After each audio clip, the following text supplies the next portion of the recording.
Greetings and welcome to another video of the Hindu vocab series. आज है 8/5/2017. दोस्तों, I request all of you to like our Facebook page. हमारी Facebook page का यहाँ पर ये लिंक है. मैं लिंक आपको कमेंट बॉक्स में भी प्रोवाइड कर दूंगा. वहाँ पर अगर बाय चांस ना मिले, it will be available there. अगर बाय चांस आपको नहीं दिखे, आप इसको टाइप करके हमारा फेसबुक पेज लाइक कर सकते हैं. अब मैं vocab की PDF अपनी प्रोफाइल पे पोस्ट नहीं करूंगा क्योंकि बहुत सारे लोगों ने मुझे मैसेज किया है कि वो फेसबुक पेज पर पसंद करेंगे PDF और वीडियोस. तो सारी मैं कोट्स जो भी मैं स्टडी मटेरियल प्रोवाइड करूंगा वो इसी फेसबुक पेज पे प्रोवाइड करूंगा along with our the Hindu vocab series Telegram group. So make sure to like the Hindu vocab series Facebook page. The quote of the day is by former American president Theodore Roosevelt. Quote है, believe you can and you're halfway there. मतलब कि अगर आप सिर्फ यकीन करें कि आप कर सकते हैं जो भी कार्य आप करना चाहते हैं, तो आधा रास्ता तो आपने वहीं पर पार कर लिया. और ये सिर्फ कहने की बात नहीं है. Mindset matters a lot. कई लोगों को बस यकीन ही नहीं होता खुद पर. फॉर एग्जाम्पल, कई लोग पूछते हैं कि sir how do I improve my spoken English. मैं कहता हूँ first of all have faith in your ability. आप ऑसम हो, you can do astonishing things. आप में बहुत ज़्यादा क्षमता है, बस अपने आप में फेथ रखो. Just believe in your self और यूर हाफ वे देयर. आधा रास्ता वहीं पर पार हो जाएगा. उसके बाद ऑफ कोर्स मैं बैठा हूँ, आधा रास्ता वो भी पार कराएंगे. सो या now let's discuss today's vocab. अब देखो, सबसे पहले ये दो वर्ड्स हैं, इनके बीच में डिफरेंस समझ लो. डिसइंटरेस्टेड और अनइंटरेस्टेड. रिसेंटली एक स्टूडेंट ने क्वेश्चन पूछा था, काफ़ी अच्छा क्वेश्चन था, क्योंकि surprisingly a lot of people believe कि डिसइंटरेस्टेड और अनइंटरेस्टेड सेम ही वर्ड है, कुछ डिफरेंस नहीं है इनमें. बट ये सही बात नहीं है. Both of them have different meaning. समझाता हूँ. पहली बात, डिसइंटरेस्टेड वो आदमी होता है जो कोई साइड्स नहीं लेता, क्योंकि वो इम्पार्शल है. इम्पार्शल क्यों है? क्योंकि उस सर्टन एक जो भी टॉपिक जो डिस्कशन में है उसमें उसका कोई बेनिफिट नहीं है, पर्सनल बेनिफिट नहीं है. थोड़ा सा अभी आपको और समझाऊंगा. अच्छा, अनइंटरेस्टेड वो आदमी होता है जो किसी चीज़ को लेकर बोर्ड हो. ठीक है, वो किसी चीज़ को बिल्कुल इंटरेस्टिंग समझ नहीं पा रहा. ठीक है, उसको बहुत ही बोरिंग सी लग रही है. तो डिसइंटरेस्टेड कब यूज़ करोगे आप? डिसइंटरेस्टेड आप यूज़ करोगे, फॉर एग्जाम्पल स्टॉक मार्केट अभी काफ़ी हाई है, 30,000 के आसपास. अचानक से गिरना स्टार्ट कर दे, 20,000 पे आ जाए, 12,000 पे आ जाए, और लोग इन्वेस्टमेंट वापस करना स्टार्ट कर दें, क्योंकि अब सीधी सी बात है, स्टॉक्स गिरे होंगे तो people would want to invest मोर.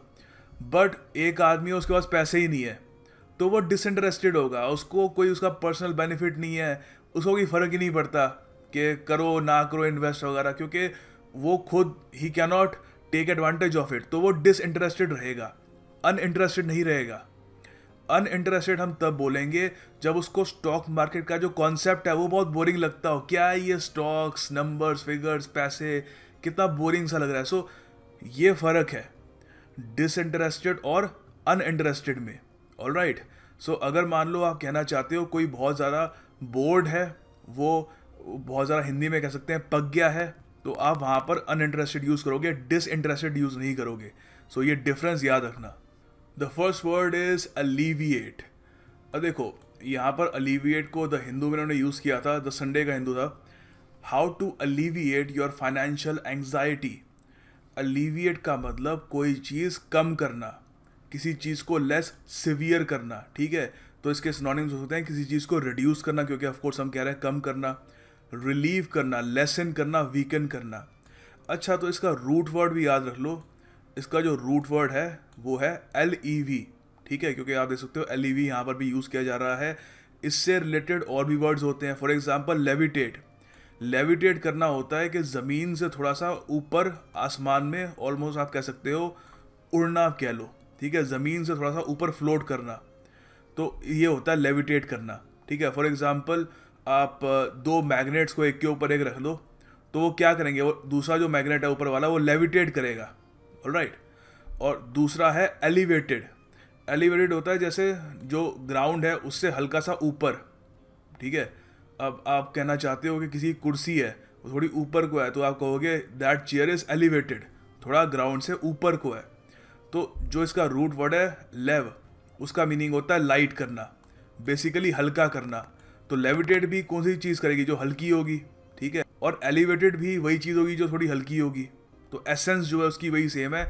और एलिविएट करना भी बेसिकली किसी चीज़ को लाइट करना, जो कोई चीज़ बहुत ही ज़्यादा हो उसको थोड़ा कम करना, ठीक है। सो ये इसके रूट वर्ड है, ये याद रख लेना। और यहाँ पर इसका सेंटेंस है हमारे पास, many believe that the Chinese green tea helps alleviate stress. तो बहुत लोग मानते हैं कि चाइनीज़ ग्रीन टी क्या करती है, स्ट्रेस जो है उसको कम करती है। ऑलराइट, अभी भी कह सकते हो athletes drink plenty of water to alleviate dehydration. Dehydration आपको पता है, जब पानी की कमी हो जाती है बॉडी में, डिहाइड्रेशन होती है, तो उसको क्या करने के लिए, कम करने के लिए एथलीट्स बहुत सारा पानी पीते हैं। इसका जो एंटोनिम होगा वो होगा to increase, to grow, basically increase करना, हाइटन करना किसी चीज़ को, ठीक है। एग्रीवेट भी आप कह सकते हो, एक काफ़ी अच्छा इसका एंटोनिम है। सो याद रखिएगा alleviate. The next word is contrarian, noun है। ये वर्ड जो है इसका मतलब समझाने से पहले थोड़ा जो इसका रूट वर्ड है ये डिस्कस कर लेते हैं। कॉन्ट्रा, जो ये कॉन्ट्रा वर्ड है ना, इसका मतलब होता है, ये रूट वर्ड है बेसिकली, इसका मतलब होता है ऑपोजिट या अगेंस्ट। तो ऐसे खूब सारे ऐसे वर्ड होते हैं ऐसी रूट वर्ड से जो बनते हैं। पहले तो कॉन्ट्रास्ट, कॉन्ट्रास्ट आपने कई बार सुना होगा, कंप्यूटर स्क्रीन्स में कॉन्ट्रास्ट होता है, कपड़ों में होता है। तो दो कलर्स जो ऑपोजिट हो एक दूसरे से, for example black and white, contrast है पूरा, ठीक है। अच्छा, कॉन्ट्राडिक्ट भी कर सकते हो कि फॉर एग्जांपल मैंने कोई एक बात बोली तो किसी ने उसके अगेंस्ट बोला, उसका ऑपोजिट एक तर्क दिया, तो वो क्या कर रहा है, मुझे कॉन्ट्राडिक्ट कर रहा है, ठीक है। कॉन्ट्रेरी भी आप कह सकते हो, एक उसका ऑपोजिट एक view, contrary view point. Alright, so contrarian वो एक आदमी होता है, अ पर्सन हु अपोजेस और रिजेक्ट्स पॉपुलर ओपिनियन। तो एक कंट्रेरियन प्राइमरीली जो पॉपुलर ओपिनियन होता है उसको रिजेक्ट करता है। फॉर एग्जांपल पॉपुलर ओपिनियन, अब ये थोड़ा सा कंट्रोवर्शियल एग्जांपल दे रहा हूँ आपको। फॉर एग्जांपल लोग मानते हैं कि 9/11 तालिबान ने कराया था, बट अगर कोई कॉन्ट्रेरियन होगा वो ये पॉपुलर बिलीव नहीं मानेगा, वो कुछ और अपनी सी थ्योरी बना लेगा कि 9/11 का कोई और रीज़न था, जो काफ़ी सारी अलग इसकी थ्योरीज हैं अभी, तो वो कॉन्ट्रेरियन है। अब कॉन्ट्रेरियन को ज़्यादातर ना स्टॉक मार्केट के जो कोई एग्जांपल्स होते हैं वहाँ पे यूज़ करते हैं कि मान लो कोई अगर कहता है कि स्टॉक मार्केट इस रीजन की वजह से उठ रही है या इस रीजन की वजह से गिरेगी, तो कॉन्ट्रेरियन जो पॉपुलर ओपिनियन है उसके बिल्कुल अगेंस्ट जाके अपनी नई थ्योरी निकालेगा कि नहीं, असली रीज़न ये है, असली रीज़न ये है। Alright, so this is contrarian. अब इसका हम सेंटेंस बना सकते हैं कि वॉरेन बफेट के बारे में हमको बताना चाहिए, he is one of the richest man in the world, बहुत ही बड़े इन्वेस्टर है। तो हम कह सकते हैं कि Warren Buffett prides himself as a contrarian. Of course factually incorrect sentence है, मैं बस for the sake of it बना रहा हूँ। तो अगर हम कहेंगे कि वॉरेन बफेट जो पॉपुलर ओपिनियन है स्टॉक मार्केट के बारे में, उससे अनोखी एक नई थ्योरी लेके आते हैं, उससे अपोजिट, तो हम कहेंगे कि वो प्राइड से कहते हैं कि हाँ मैं एक कंट्रेरियन हूँ, जो पॉपुलर ओपिनियन है मैं उससे हट के जाता हूँ। आगे देखो, ये ईडीएम है हमारे पास, डोट ऑन या अपॉन भी कह सकते हो। डोट ऑन का मतलब होता है किसी से प्यार करना, ज़रूरत से ज़्यादा प्यार करना, एक्सेसिवली प्यार करना, इतना प्यार करना किसी से कि वो व्यक्ति स्पॉयल हो जाए, बिगड़ना शुरू हो जाए, ठीक है। तो बेसिकली इसका मतलब होता है to love someone a lot, sometimes foolishly, या कुछ ज़्यादा ही, जितना रिक्वायर्ड है उससे भी ज़्यादा, ठीक है। तो ये ज़्यादातर पेरेंट्स और ग्रैंड पेरेंट्स के लिए यूज़ करते हैं डोट ऑन। अच्छा, तो डोट का मतलब समझ लो, मतलब होता है to be excessively fond of, ठीक है। और ज़्यादातर इसको ऑन के साथ ही यूज़ करते हैं, ऑन के बिना इसको यूज़ मत कर लेना। Dote as a word English language में बहुत कम यूज़ होता है, ज़्यादातर डोट ऑन के साथ ही दिखेगा आपको। तो देखो, इसके दो मैंने सेंटेंस बनाए हैं just to explain how you can actually use this word in a sentence. She was a lovely lady with a soft personality who doted on her grandchildren. तो सीधी सी बात है, कोई बूढ़ी सी दादी होगी, तो दादी आपको बताइए जो ग्रैंड पेरेंट्स होते हैं वो अपने ग्रैंड चिल्ड्रन को क्या क्या करते हैं, ज़रूरत से ज़्यादा प्यार करते हैं। जो भी उनकी कुछ ख्वाहिश होती है जनरली दे फुलफिल देम। अच्छा, हम ये भी कह सकते हैं most people dot on their grand children spoiling them in the process. तो ज़्यादातर लोग क्या करते हैं कि अपने जो भी पोते वगैरह होते हैं उनको इतना ज़्यादा एक्सेसिवली प्यार करते हैं कि वो स्पॉइल होना शुरू हो जाते हैं, वो बिगड़ना शुरू हो जाते हैं, ठीक है। सो याद रखिएगा, dote on, a super duper important idiom. The next word is enamoured. इसका जो रूट वर्ड है वो है AMOR, एमोर। अब आप कहोगे यहाँ पे यू भी आ रहा है, यू इसलिए आ रहा है क्योंकि ब्रिटिश स्पेलिंग, हम लोग यहाँ पे इंडिया में ब्रिटिश स्पेलिंग फॉलो करते हैं, अमेरिकन स्पेलिंग में यू नहीं आता, तो जो इसका रूट वर्ड है वो एमोर है। एमोर देखो, वैसे इटालियन लैंग्वेज में लव को भी एमोर कहते हैं, आई थिंक स्पेनिश में भी कहते हैं, और उसके अलावा एक और इसका एक वर्ड भी बनता है एमोरस। ये होता है फिजिकल लव, मतलब ज़्यादा स्पिरिचुअल लव नहीं, ज़्यादा जो फिजिकल जो एम्बॉडीमेंट होती है किसी की, उससे ज़्यादा जो प्यार होता है। सो इसका मीनिंग वही होता है, टू बेसिकली लव। तो इसका मीनिंग है एनामर्ड का, B filled with a feeling of love for someone या समबडी। तो इसके सिनोनिम्स होंगे इन लव विद, इनफैचुएटेड होना। इनफैचुएशन एक लव की आप कह लो बिगड़ी हुई सी फॉर्म है, ठीक है। इनफैचुएशन शॉर्ट लिव्ड होता है, ज़्यादा लंबे समय तक नहीं चलता, और कुछ हद तक एक नेगेटिव तरीके से भी कहते हो, ठीक है। अगर आप कहते हो कि ही इज़ इनफैचुएटेड विद हर, तो आप पॉजिटिव वे में नहीं कह रहे, ठीक है। स्मिटन भी कह सकते हो, love struck, captivated by, easy है, चार्म्ड बाय, सब ईजी है, फैसिनेटेड हो जाना किसी से, ठीक है, इनैमर्ड हो जाना बेसिकली। तो वैसे देखो, इनैमर्ड को ज़्यादातर ऑफ के साथ यूज़ करते हैं, कभी कभी विद के साथ यूज़ कर लेते हैं, बाय के साथ सिर्फ अमेरिकन इंग्लिश में दिखेगा आपको रेयरली, ठीक है। तो इसलिए मैंने इसको यहाँ पर हाईलाइट नहीं किया। ऑफ विद सबसे ज़्यादा यूज़ किए जाते हैं। तो दो इसके सेंटेंस बनाए हैं यहाँ पर। He was enamoured of the idea of running his own business. तो खुद का बिजनेस, ऑफ कोर्स सबको ये जो आइडिया है उससे प्रेम सा हो जाता है कि काश खुद का बिजनेस हो, मैं खुद का बॉस होऊंगा, कोई मुझे ऑर्डर देने वाला नहीं होगा। सो ही वॉज इनैमर्ड, उसको he was filled with love for that idea, ठीक है।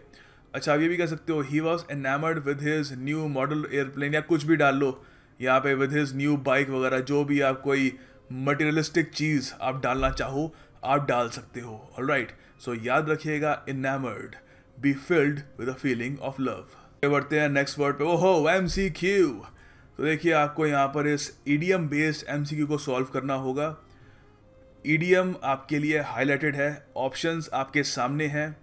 PDF में आपको इस ईडियम का आंसर मिल जाएगा। PDF के लिए फेसबुक पेज जो है हमारा ज़रूर लाइक करिएगा, वहाँ पर सबसे पहले आपको PDF मिल जाएगी, और कोड जो है, जो आज की अलग से आपको इन JPG फॉर्मेट मिल जाएगी। और या just make sure to like our Facebook page and make sure to attempt this idiom as well. काफ़ी इंपॉर्टेंट है। अगर कुछ प्रॉब्लम आती है, have no fear, I am here. इस ईडियम को कल मैं पूरा अच्छे से समझा भी दूंगा। हालांकि इट्स सॉर्ट ऑफ ईजी, मुझे लगता है 90% लोग कर ही लेंगे, but if there is any problem, have no fear, I am here. The next word is my favourite word, one of my favourite words. Actually किसी का भी कोई फेवरेट वर्ड नहीं हो सकता। It is one of my favourite words, ecstatic. बोलने में भी मज़ा आता है ना। एक्सटैटिक एडजेक्टिव है। इसका मतलब होता है कि एक ऐसी फीलिंग जिसमें हैप्पीनेस और जॉयफुल एक्साइटमेंट भरी हो। फीलिंग और एक्सप्रेसिंग ओवरवेलमिंग हैप्पीनेस और जॉयफुल एक्साइटमेंट, ठीक है। So if you are feeling so much happiness, तो आप क्या हो? You are ecstatic. अब यूजुअली क्रिकेट फैंस एक्सटैटिक कब होते हैं? सीधी सी बात है, जब इंडिया वर्ल्ड कप जीतती है। तो लास्ट टाइम आई थिंक कब जीता था हमने? 2011 में, correct me if I am wrong, भूल गया मैं। सो क्रिकेट का इतना बड़ा फैन नहीं हूँ। तो जब भी हमने लास्ट टाइम वर्ल्ड कप जीता था, सो क्रिकेट फैंस वर एक्सटैटिक, बहुत ही ज़्यादा खुश हो गए थे। तो इसके सिनोनिम्स होंगे इलेटेड, ठीक है, एलिवेटेड। एलिवेटेड हमने डिस्कस किया था। बेसिकली इसका इडियोमेटिक वे में यहाँ पे हम कह रहे हैं कि जो ज़मीन है उससे ऑलमोस्ट ऊपर उठ जाना। तो सीधी सी बात है, जब ज़मीन से आप ऊपर उठते हो तो तभी होता है जब आप बहुत ही ज़्यादा खुश हो, यू नो, ऑलमोस्ट खुशी में आप फ्लाई कर रहे हो, you are sort of elevated, ठीक है। तो ब्लिसफुल भी कह सकते हो, डिलाइटेड भी कह सकते हो, और ग्लैड भी कह सकते हो। Alright, so all these words are great synonyms of ecstatic. तो यहाँ पे इसका जो एंटोनिम है वो है, सीधी सी बात है, डिप्रेस्ड, सैड, ग्लूमी या sorrowful. The next word is FRAIL, frail. Frail एक एडजेक्टिव है। इसका मतलब कोई चीज़ जो बहुत ही वीक हो, कमज़ोर हो और डेलिकेट हो, जो आसानी से टूट जाए।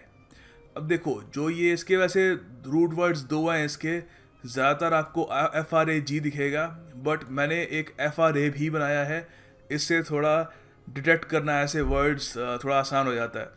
देखो, फ्रे जो ये रूट वर्ड है ना, इसके कुछ और एग्जांपल्स भी हैं। इसका मीनिंग होता है बाय द वे ब्रेक। अब कोई चीज़ टूटेगी कब? सीधी सी बात है, जब वो कमज़ोर होगी, जब वो वीक होगी, जब वो डेलिकेट होगी, जब वो बहुत ही नाजुक होगी, तभी वो टूटेगी। सो फ्रे बेसिकली मीन्स टू ब्रेक। तो इसके कुछ एग्जाम्पल हैं। फ्रेजाइल, फ्रेजाइल का भी यही मीनिंग होता है, डेलिकेट, जो आसानी से टूट जाए। अब मान लो मैं कहता हूँ कि किसी की फ्रेजाइल ईगो है, मतलब वैसे तो बहुत घमंडी है, मगर कुछ भी अगर वो कहीं पर हार वार जाता है तो उसकी ईगो इमीडिएटली टूटती है, फ्रेजाइल ईगो कहते हो, ठीक है। सो फ्रैगमेंट, फ्रैगमेंट क्या होता है? फ्रैगमेंट होता है कोई टूटी हुई चीज़ का कुछ एक पार्ट, एक शार्ड कह लो, फ्रैगमेंट होता है। फ्रैलिटी, फ्रैलिटी भी फ्रेल से ही आता है। फ्रैलिटी वैसे अब तो खैर कम यूज़ करते हैं, बट पुरानी आपको 18th सेंचुरी की जो नॉवेल्स है ना, for example the Count of Monte Cristo by Alexandre Dumas, वहाँ पर आपको ऐसी कोट्स मिलेंगी जो आज के टाइम में लोग कहेंगे काफ़ी शॉवनिस्टिक है। जैसे फ्रैलिटी, थाई नेम इज़ वुमेन, तो बेसिकली वहाँ पे कह रहे हैं कि वुमेन आर वीक, या फिर फ्रैलिटी एक तरीके से एक दूसरा नाम है वुमेन का। ऑफ कोर्स काफ़ी एक शॉवनिस्टिक कोट है आज के टाइम में, you should not use it anywhere, you will invite trouble, but एक बता रहा हूँ कि इसको ऐसे भी यूज़ कर सकते थे और करते थे एक्चुअली काफ़ी लंबे टाइम तक। सो इसके जो सिनोनिम्स होंगे वो होंगे इनफर्म हो कोई चीज़, फर्म मतलब सीधी सी बात है जो पक्की हो, इनफर्म मतलब जो पक्की नहीं है, वीक, वीकेंड, फीबल्ड, फीबल भी कह सकते हो, अनफीबल्ड भी हो सकता है, ठीक है। सो यहाँ पर इसके दो सेंटेंसेस बनाए मैंने। The virus has affected the old and the frail, ठीक है, जो बूढ़े हैं और जो कमज़ोर है। और हम ये भी कह सकते हैं although she is quite frail her determination is strong. तो मैं कह रहा हूँ कि वैसे फिजिकली काफ़ी कमज़ोर है, मगर जो अंदर जो डिटर्मिनेशन है कि कुछ करके दिखाना है, that is strong. The next word is quite important. कई बार आप इसको कभी नॉवल पढ़ोगे तो वहाँ पे बहुत यूज़ करते हैं, और न्यूज़पेपर में इतना तो नहीं आता, बट एग्ज़ाम में आ सकता है, ऐसे वर्ड्स आ सकते हैं एग्ज़ाम में। गैस्प, गैस्प होती है कि एक तरीके से सांस कैच करना, सांस लेना दर्द में या एस्टोनिशमेंट में। फॉर एग्जाम्पल, अचानक से किसी के सामने बब्बर शेर आ जाए तो that person will gasp in horror. एक जैसे होता है ना, डर के मारे थोड़ी सी सांस लेता है कोई आदमी, अंदर कुछ हवा लेता है इस टाइप का, पता नहीं आप सुन पा रहे नहीं सुन पा रहे, बट ये एक गैस्प होती है, ठीक है। सो इसके सिनोनिम्स हो सकते हैं सामने आपके हैं, पैंट करना, पफ करना, to blow, to heave, to wheeze, breathe hard, breathe heavily, ठीक है। सो ये इसके सिनोनिम्स हैं गैस्प के। सो अब देखो यहाँ पर इसका सिंपल सा मैंने सेंटेंस बनाया, I looked up and almost gasped in horror. तो ऊपर कुछ भी देख लिया होगा, भूत देख लिया होगा, कोई एस्टेरॉइड जो धरती की तरफ आ रहा है वो देख लिया होगा, सुपरमैन को देख लिया, तो सडनली दर्द में या एस्टोनिशमेंट में कि वाओ ये कहाँ से आ गया, सडनली यू गैस्प, ठीक है, यू ब्रीथ हैविली। आगे हमारे पास एक MCQ है, आपको बताना है कि एडवर्स का क्या अर्थ है। So good luck with that. Simple सा एक MCQ है, but it's all about revision, practice. So do not underestimate any question, do make sure to attempt this as well whether you know it or not. Good luck. And the last word is gamete. Gamete एक noun है। Gamete होता है किसी चीज़ की एक complete range. Gamete किसी भी चीज़ का हो सकता है, प्रोडक्ट्स का हो सकता है, गन्स का हो सकता है, एनीथिंग, किसी भी चीज़ की एक कंप्लीट रेंज, ठीक है। तो इसके सिनोनिम्स होंगे range, spectrum, span, scope, sequence या सीरीज। सेंटेंसेस में समझाता हूँ, क्रिस्टल क्लियर हो जाएगा। We can say Tata, Tata को पता है कंपनी है बहुत ही बड़ी, Tata manufactures a gamut of products ranging from salt to coffee। जी हाँ, टाटा की कॉफ़ी भी आती है, इट्स रियली गुड। सो क्या है, टाटा के पास एक गैमेट ऑफ प्रोडक्ट्स है। सेकंड यहाँ पर जो सेंटेंस है वो है, the book contains a gamete of mathematical formulas. तो अगर कोई किताब है इसमें बहुत सारे कैलकुलस से लेकर ट्रिग्नोमेट्री से लेकर दुनिया भर के फार्मूलाज हैं, तो हम क्या कहेंगे, गैमेट ऑफ मैथमेटिकल फार्मूलाज। सो याद रखिएगा, this two is a very important word. Finally the task of the day, आपको सेंटेंस बनाना है इस वर्ड पर, फ्रेल, अच्छे से हमने डिस्कस किया है with root word. I am sure आप सब लोगों को ये वर्ड इस वीडियो में रट जाएगा। अगर आप सेंटेंस बनाते हैं तो बिलीव मी, क्योंकि अगेन थोड़ा काम मैं करूँगा, थोड़ा काम आप करेंगे, मिलजुल के प्रोग्रेस होगी। ऑलराइट, और मैं आप सबको फिर से रिमाइंड करूँगा कि हमारा जो फेसबुक पेज है द हिंदू वोकैब सीरीज़ का, उसका लिंक कमेंट बॉक्स में होगा, उसको ज़रूर लाइक करिएगा, क्योंकि अब से सारी PDFs वगैरह जो भी स्टडी मटेरियल जो मैं आपको प्रोवाइड कर सकता हूँ, audio books, inspirational quotes, motivational articles, whatever study material that I can provide for your benefit, वो मैं वहीं पर प्रोवाइड करूँगा। So do make sure to like our Facebook page and have a nice day and I will see you tomorrow.